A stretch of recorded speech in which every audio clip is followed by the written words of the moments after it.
வணக்கம் மக்களே. தமிழக வெற்றி கழகத்தின் தலைவர் தளபதி விஜய் அவர்கள் வருகின்ற 13ஆம் தேதி சேலத்தில் வந்து பேச போகிறாரு. மக்கள் சந்திப்பு நடக்க போகுது. அதற்கான நிபந்தனைகள், கட்டுப்பாடுகள் எல்லாமே நம்ம பார்த்தோம். ஸோ அதுக்கான அனுமதி இப்போ கொடுத்துருக்காங்க. ஸோ அதுக்கான ஏற்பாடுகள் பார்த்திங்க அப்படின்னா இப்போ வந்து பயங்கரமாக மும்முரமாக தீவிரமாக நடந்துகிட்டு இருக்குது. செம்ம ஃபாஸ்ட்டாக விவேகமாக நடந்துகிட்டு இருக்குன்னு தான் சொல்லணும். அதுக்கு எல்லா ஏற்பாடுமே பயங்கரமாக பண்ணிக்கிட்டு இருக்காங்க. அதேமாதிரி பார்த்திங்க அப்படின்னா பவுன்சர்ஸுமே ரெடி பண்ணிகிட்டு இருக்காங்க. ஏன்னா மக்களை வந்து கண்டிப்பாக வந்து கட்டுக்கோப்பாக வைக்கிறதுக்காகவும், தளபதி அவர்கள் வரும்போது வந்து எப்படி வந்து எந்தவித அசம்பாவிதமும் ஏற்படாமல் இருக்கிறதுக்காகவும் தயார் நிலையில் வச்சுக்கிட்டு இருக்காங்க. ஸோ அதுக்கும் வந்து பார்த்திங்க அப்படின்னா பக்காவாக ரெடி பண்ணிகிட்டு இருக்காங்க. ஸோ அவங்களுக்கு வந்து பார்த்திங்க அப்படின்னா ப்ராப்பரான இன்ஸ்ட்ரக்ஷன் எல்லாமே வழங்கப்பட்டுட்டு இருக்குது. ஸோ இந்த மாதிரியான தடல் புடலாக வந்து வேலைகள் நடந்துகிட்டு இருக்குது. சேலத்தில் வந்து தளபதி அவர்கள் வந்து 13ஆம் தேதி என்ன பேச போகிறாருங்கிற வெயிட்டிங் இருக்குது.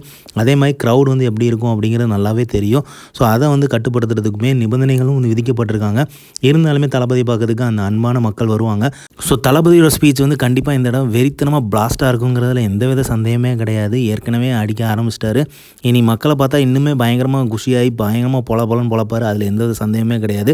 ஸோ என்ன பேச போகிறாருங்கிறது தான் எல்லாருமே வெயிட்டிங். ஸோ அது வந்து எந்தளவுக்கு இம்பாக்ட் கிரியேட் பண்ண போதுமே பயங்கரமாக இருக்கும். ஸோ எலெக்ஷன் வேறு நெருங்குது. ஸோ அதனால் வந்து தளபதியோட பேச்சு வந்து அனலாக தான் இருக்கும். Waiting for Thalapathy speech. நல்லதே நடக்கும். கான்ஃபிடண்டாக இருப்போம். வெற்றி நிச்சயம்.